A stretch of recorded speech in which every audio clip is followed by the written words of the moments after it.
All right, we're back. I'm gonna finish up the second piece, which is the cool piece, by the way. I mean, look at that case shaping. Case-shaped.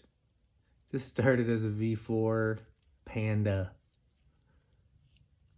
So this thing's pretty advanced at this point. Not gonna be too worried about dust right now in the crystal, because like I said, we're gonna do the bezel. And when we do the bezel, we already know the crystal comes off. So, line this up. Again, probably not recommended to do it this way exactly at home.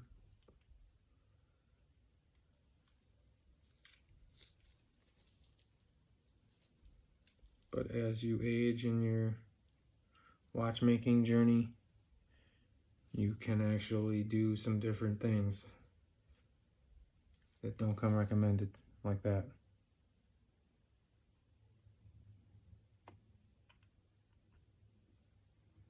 Another thing about being like doing watches, there's a rule of thumb you got to live by, and that is don't write a check your ass can't cash. Which means if you mess somebody's stuff up, you got to pay for it. That's my opinion anyway.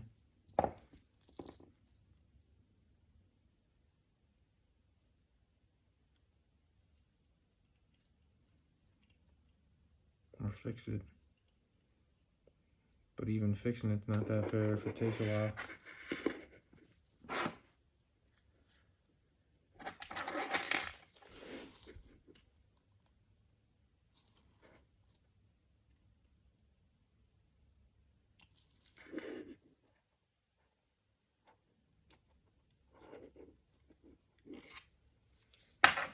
Stems in.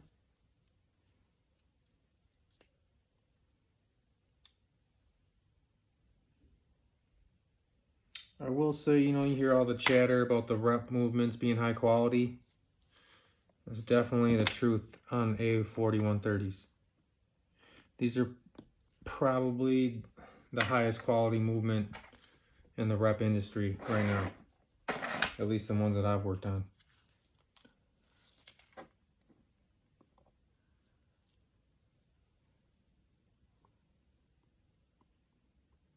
And if you did break something, you can change every part with gen parts. There's a few that need modification, but not many. And you're gonna need a watchsmith to do that for you anyway, so.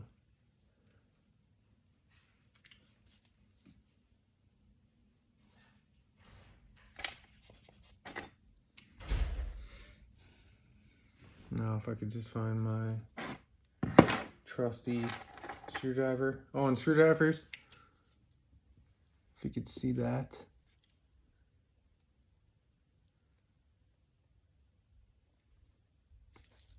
Bergen. That's my screwdriver of choice. If you're gonna skimp on tools, don't do it on screwdrivers. Or tweezers. Those are two tools that you just do not want to skimp on. They need to be hard, right? So a high grade steel, preferably something that can't magnetize. You do hear people like magnetizing watches once in a while. And when you do hear that, just so you know what's happening, is the hairspring. The hairspring is so small and so light, when it gets just a little bit magnetized, it starts beating funny, man. I've seen them do all sorts of things. Usually they speed up, so the watch starts running fast. And it's just weird. Because obviously with magnetism and the polar parts of the world, I mean, as you're moving the watch and stuff, it's really crazy. Preliminary, tighten those. Now, every time you case a movement, everybody knows people are big on the riots and the alignments. Perfect. Now that I know it's perfect,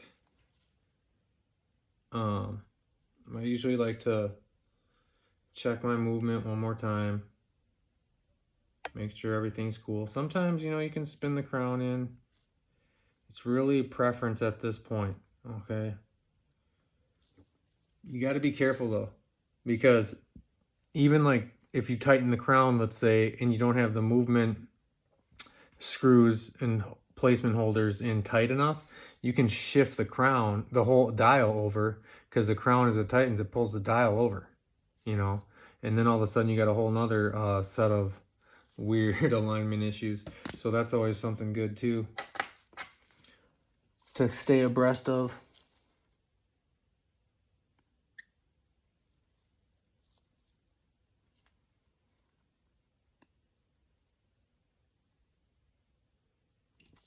Okay, movement's tight. Remember, it's important that we check for beat air. Too tight. Some 4130s create beat air when you case the movement and you screw it down too tight. It's not all of them, it's just some of them. I don't know if it's like a imperfection in the case shape where it actually flexes the movement plate and it literally distorts it, and it starts creating interesting beat air issues. So then immediately, if you don't know why that happened, you're going to go to adjust the beat air with the regulating end pin, and now you're correcting something in a manner because you're compensating for another issue. And you'll know too, because you'll check the beat air before you decase the movement. Probably you're checking watches out and stuff. And then all of a sudden you have beat air. Well, that should be a red flag. The beat air was created because you've flexed the plate of the entire movement inside, tightening it. Hopefully that makes sense. This one, we're golden. I don't really need to spin it around again. It's got 0.0 beat air, okay, just like it should. Now this is starting to look more vintage. This was actually a vintage option back in the day. The dial was a little bit different. It didn't say Daytona there in red, but again, this is a retro mod, Noob 4130, and we're going to do the bezel next. After I do a quick little inspection for dust, and I would like to verify that.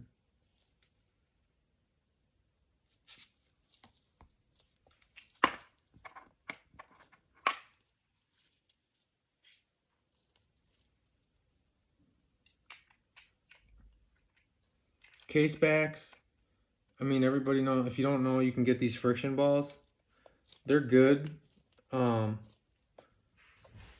good to have around. I'm not saying like you're gonna depend on it, but it's good to quick tighten something, or you can even crack them, especially from the factory when they're not tight. And you take your case back tool and make sure. So we're cased. Everything's legit. Maybe just run a quick function test of the chrono.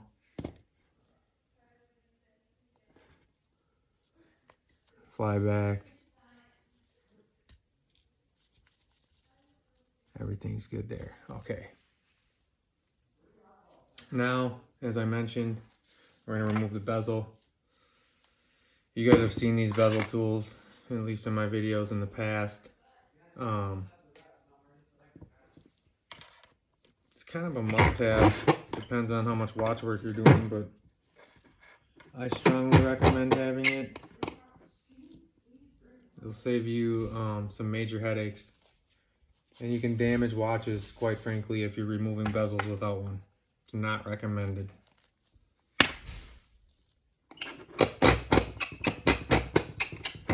So here,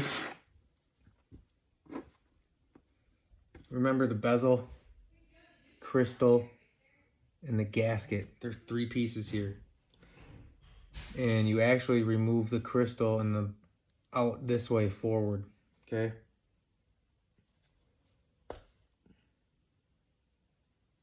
which I did.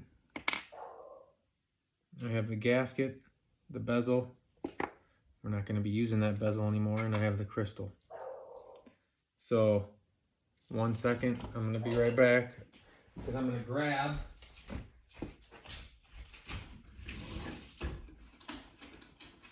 our trusty lens wipe.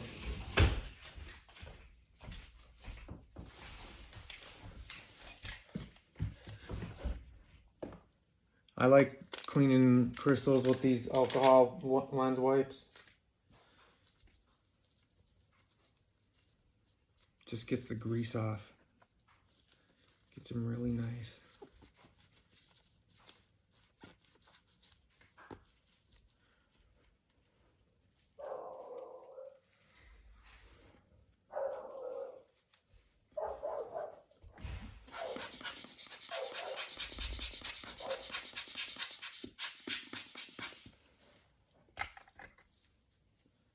Radco Putty. This stuff is really good. Obviously, it's your best friend, almost, with watches.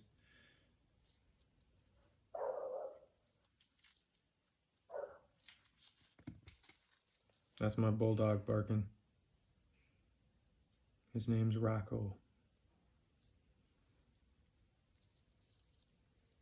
Okay, so we got our gasket and crystal aligned. You see how that crystal clicks almost in right in that gasket, okay? Creates a nice seal. Next, we're just gonna finish making sure this is super pristine clean.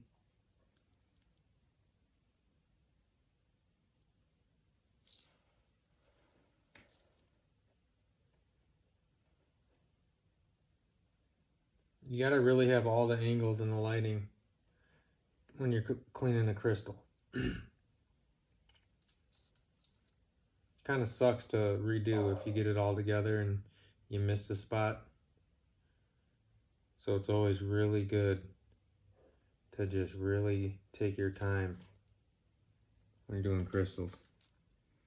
I'm literally just really finely just polishing almost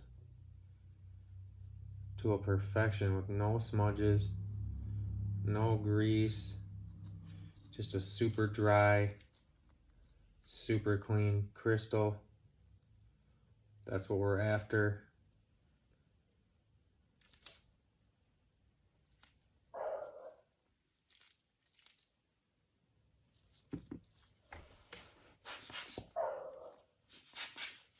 And it looks like that's what we got. You can take a microfiber cloth too.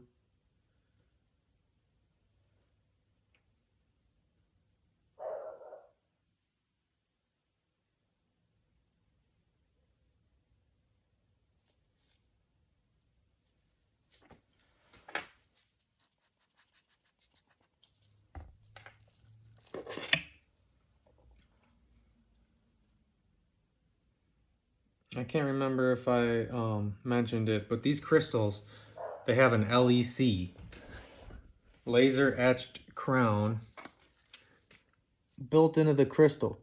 And you want to spin that to where it's at the 6 o'clock marker, because you can see the crown, it's etched into the crystal. It's kind of cool.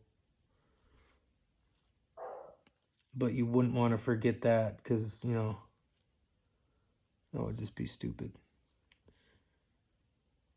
Sometimes it's hard to find too.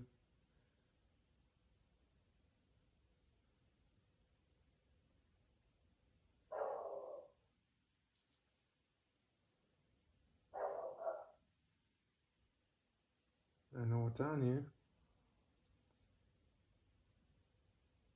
There it is.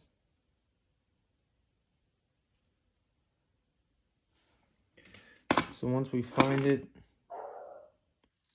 we line it.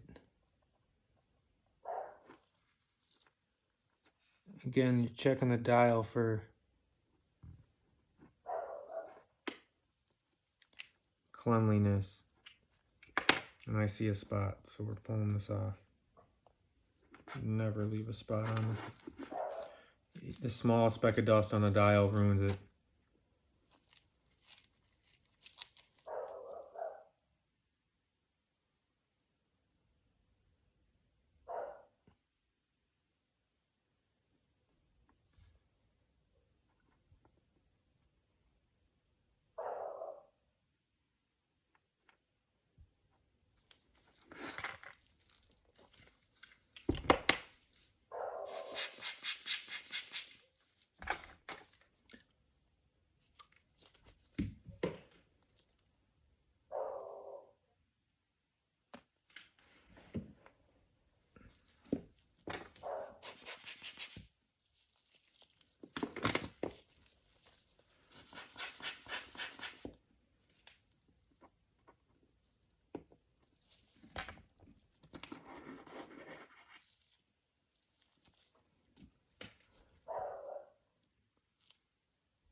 pretty good right there.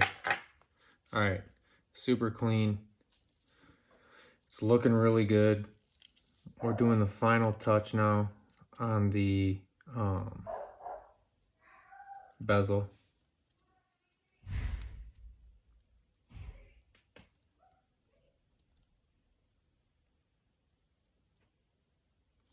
Now what I'm doing is I'm lining up the 60 and the 120 counter, which is actually on the bezel. It's got to be perfect. That's another big pet peeve for everyone.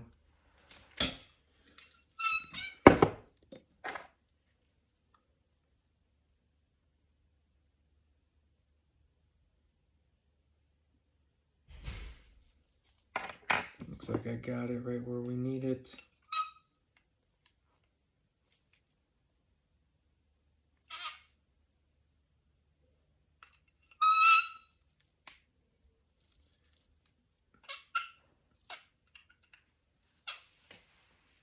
All right, bezel's on.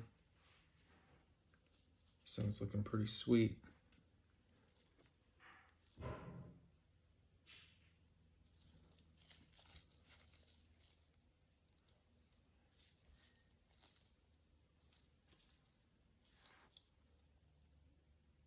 If you can see that okay, I hope you can. All right. Now, the bracelet screw.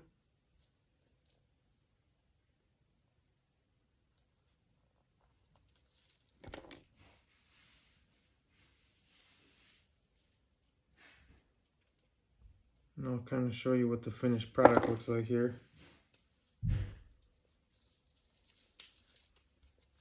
Remember, these have been plated as well. We have two nice Noobs, one vintage, custom, case molded, or, you know, shaped and stuff, and one Paul Newman. So there you have it. All right. All in a day's work. Happy people. See you until next time.